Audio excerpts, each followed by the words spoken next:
어렵다고 해서 피하면 안 된단 말이야. 25억 원이래. 경제시사 왕초보들을 위한 스스로 신문 읽기를 스터디에서는 뭘 하는지, 배경지식 습관 형성이 그럼 언제부터 모집하고 언제부터 활동하나요? 절대 어렵지 않고요. 여러분 안녕하세요. 센입니다. 여러분 제가 요즘 현타가 왔습니다. 제가 3년 동안 기자 일을 하면서 주변 분들이나 이제 구독자분들한테 기사 잘 봤다 이런 연락을 되게 많이 받습니다. 뭐 DM으로든 카톡으로든 연락으로든. 그럴 때마다 살짝 좀 아쉬웠던 게 제가 힘들게 현장 가고 힘들게 취재한 그런 내용에 대해서 말씀을 해주시는 게 아니라, 그러니까 내용을 구체적으로 얘기해 주시는 게 아니라 옷이 예쁘더라, 오늘 되게 추워 보이더라, 고생했다 이런 말씀을 많이 해주시더라고요. 그런 말씀도 사실 너무너무 고맙긴 한데 어쨌든 내용을 전달하는 사람이니까 그 내용에 대해서 이야기하면 더 좋지 않을까라는 생각을 했었습니다. 근데 왜 다들 그런 내용에 대해서 얘기하지 않고 다른 얘기만 할까 물어봤어요. 왜인고 하니 내용이 어렵다고 하더라고요. 전 사실 되게 충격을 받았거든요. 처음에 이제 입사한 직후에 교육을 받을 때 초등학교 1학년이 알아들을 수 있는 수준으로 글을 써라 이렇게 배우거든요. 그래서 같은 내용이라고 해도 이제 방송으로 쓰면 엄청 쉽게 쓴단 말이에요. 다 풀어서 일례로 내수라는 이 단어 하나도 우리나라에서 진행되는 모든 소비와 투자 이렇게 단어를 훨씬 풀어서 쉽게 설명을 합니다. 근데 그게 어렵다는 거잖아요. 근데 이게 생각을 해보면 글만 8살 수준이지 사실 내용은 정말 어려운 게 사실이에요. 왜 금리를 내리냐, 이거는 전 세계 석학들이 막 머리 쥐어 짜내서 이유 찾아내고 막 찬반 토론하고 그러는 건데, 이거를 몇 분짜리 몇 자짜리 신문이나 뉴스에 담는다? 당연히 상당한 배경 지식을 스킵할 수밖에 없습니다. 그러니까 배경 지식 없이 이제 기사를 읽으면 당연히 이해하기 힘들고, 그러니까 어려운 거죠. 항상 보면 모든 기사에는 그 뒤에 비하인드가 엄청 많이 있어요. 그런데 우리가 이걸 또 모르면 안 되잖아요. 어렵다고 해서 피하면 안 된단 말이에요. 2030, 저는 10대, 20대, 30대 요 나이대가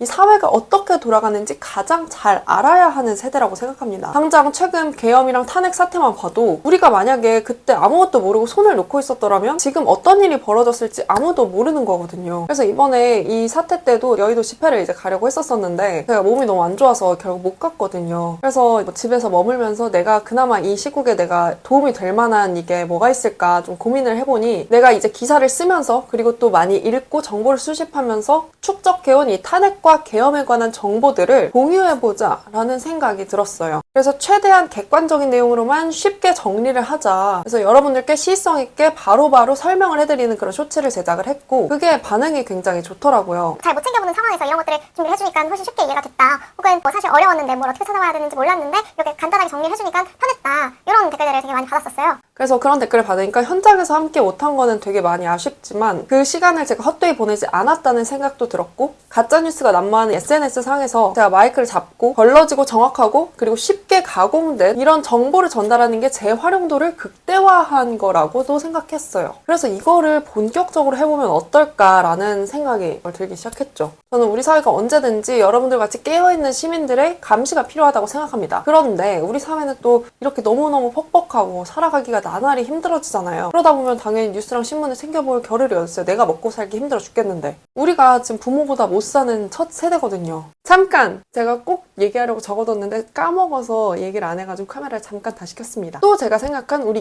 2030이 신문과 뉴스를 꼭 읽어야 하는, 그래서 사회가 어떻게 돌아가는지 꼭 알아야 되는 그 이유, 가장 중요한 이유가 있습니다. 우리가 항상 기회를 잡을 준비가 되어 있어야 한다는 건데요. 우리 흔히들 월급 모아서 서울집 절대 못 산다라고 얘기 많이 하잖아요. 근데 제가 부동산 취재를 하면서 느낀 게 생각보다 내가 돈을 불리고 그리고 내 집 마련을 할 기회가 아예 없진 또 않더라고요. 지금 올림픽파크 포레온 둔촌주공 재건축 단지가 입주를 시작했어요. 근데 이 아파트 가격이 지금 25억 원이거든요. 일단 기억해두세요. 25억 원. 그리고 시간을 거슬러 올라가 보겠습니다. 바야흐로 2022년. 2년 전밖에 안 됩니다, 사실. 이때 서울 부동산, 전국 부동산 가격이 폭락하던 시기가 있었어요. 예를 들면 잠실의 현재 27억 원 수준인 잠실 엘스 아파트가 2022년 당시에는 20억 원까지 떨어졌습니다. 물론 20억 원도 비싼 거긴 하지만 전에 가장 비쌌을 때가 26억 원이었는데 그거에 비하면 거의 30% 가까이 떨어진 거죠. 그러니까 부동산이 완전 침체하던 그 2022년 시기가 있었습니다. 이제 다시 둔촌주공 이 올림픽파크 포레온으로 돌아오면 이 아파트 단지 둔촌주공 재건축 올림픽파크 포레온이 당시에 분양을 했었어요. 2022년에. 부동산이 폭락했던 시기에 분양을 한 거죠. 당연히 잠실 아파트, 강남 아파트가 7억 원이나 떨어진 수준으로 부동산 시장이 너무 안 좋으니까 청약을 넣는 사람들도 없고 그래서 당시에 청약 경쟁률이 3.7대 1이었어요. 이게 어느 정도의 수준이냐면 지금 잠실 진주 재건축 아파트 청약이 얼마 전에 진행됐었는데 그거 경쟁률이 거의 300대 1 수준이거든요. 거의 100배예요, 100배. 근데 둔촌주공 재건축은 그 당시에 거의 미분양이 난다는 얘기가 나올 정도로 사람들이 청약도 안 넣고 그런 미달이 되는 데도 있었다고 하더라고요. 근데 아까 제가 이 아파트 현재 얼마랬죠? 25억 원이랬죠. 근데 당시에 분양 가격이 12억 원이었습니다. 거의 2년 만에 2배 넘게 오른 거고 13억 원 가량 번 거죠. 어떻게 보면. 단순히만 생각해보면. 만약 우리가 이런 흐름을 알고 이해했었더라면 청약을 했었을 거고 포기하지 않았을 것 같아요. 물론 부동산 시장은 예측할 수 없는 범위긴 하지만 그래도 부동산 시장이 전반적으로 어떻게 흘러가는지 청약이 어떻게 진행되는지 분양이 어떻게 진행되는지 알고 부동산 시장이 어떻고 저떻고를 알면 저도 당시 그때 알았더라면 껄무새긴 하지만 어쨌든 기회가 올 때 잡을 수 있었을 거란 얘기죠. 당시만 해도 2021년에 아파트 가격이 엄청 폭등해서 당시 이제 청년층들 사이에서 그 중심으로 절대 월급 모아서는 서울 집 못 산다 이런 인식이 좀 팽배했었거든요. 근데 바로 이듬해 2022년에 이런 엄청난 기회가 있었던 거죠. 당연히 지금 12억 원, 13억 원 분양가 마련하기 어렵죠. 우리 2030이 어떻게 12억 원, 13억 원이 수중에 있어요. 하지만 우리가 이거를 기회로만 놓고 본다면 그때 당시 사람들은 어떻게 보면 기회를 모르고 지나간 게 분명하거든요. 근데 부동산뿐만 아니라 주식 같은 것들도 이런 기회가 분명히 있을 거고 준비된 자만이 그런 기회를 잡을 수 있다고 생각합니다. 그 준비가 당연히 돈을 많이 모아서 실탄을 잘 마련하는 것도 있겠지만 그것도 당연히 제일 중요하지만 결정적인 순간에 확신이 드는 의사결정을 하게 해줄 그런 지식을 구비하는 것도 저는 또 하나의 굉장히 중요한 준비라고 생각합니다. 그래서 그 지식을 쌓는 첫 번째 단계, 매일매일 시사 공부를 하고 신문과 뉴스를 보는 거라고 생각합니다. 그래서 그걸 여러분들과 함께 하고자 이렇게 준비해 본 겁니다.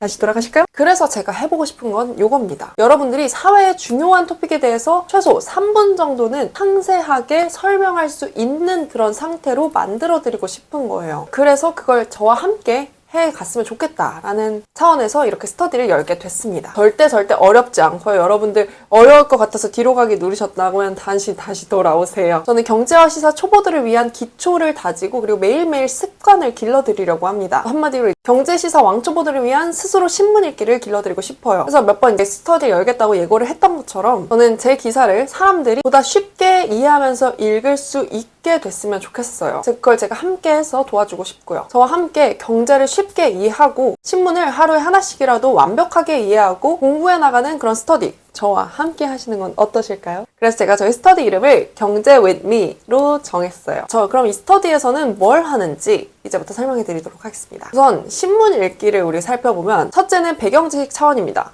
당연히 배경지식 없으면 앞서 말씀드렸던 것처럼 기사를 이해하기 자체가 힘들죠. 두 번째는 습관 형성입니다. 이게 신문이랑 뉴스는 매일매일 나오고 매일매일 새로운 사건들이 벌어지잖아요. 이게 근데 팔로우업이 안 돼 있으면 주제를 따라가기가 힘들죠. 지금 당장에 이 계엄 사태만 해도 계엄을 선포했다만 알고 있으면 지금 현재 어떤 상황인지 알 수 없죠. 그러니까 매일매일 그걸 챙겨봐야 한다는 뜻이에요. 그래서 저는 이 신문 읽기에는 이런 것들이 필요하다고 생각을 해서 저와는 무엇을 할 거냐? 첫째, 저는 매일매일 여러분들께 경제 콘텐츠를 한 개씩 제공을 해드릴 예정입니다. 제가 한 5년, 6년 정도 이제 신문을 거의 매일매일 읽으면서 정말 고생을 많이 했어요. 특히 초반에는. 매일매일 신문을 읽으면서 당연히 초반에는 진짜 모르니까 키워드 하나하나 정리하고 그 키워드의 뜻과 그 키워드와 관련된 기사들 다 찾아보고 그리고 그걸 또 내가 이해를 해야 되니까 내가 이해하는 그 단어 쉽게 풀어서 쓸 수 있게 돼야 되니까 쉽게 풀어서까지 쓰는 키워드 단어장도 만들었었어요. 근데 여러분들은 이제 제가 이렇게 했던 것들을 할 필요 없이 제가 해서 드릴 겁니다. 이걸 떠먹여 드릴 거예요. 그러면 여러분들은 그 키워드를 이해하고 이제 신문을 읽으면 훨씬 수월할 거예요. 그래서 두 번째, 여러분들은 매일매일 이제 제가 드리는 컨텐츠들을 보면서 신문을 찾아서 읽을 겁니다. 매일매일 제가 미션을 드릴 거예요. 그 미션을 약 4주 동안 매일매일 진행을 하게 될 예정입니다. 그러면 신문 읽는 게 습관이 되고 매일 저와 이렇게 함께 공부를 하면서 경제 시사 관련된 지식이 쌓이게 되겠죠. 그럼 언제부터 모집하고 언제부터 활동하나요? 첫 번째로 모집 기한은 오늘 이 영상이 올라가는 이 시점부터 12월 28일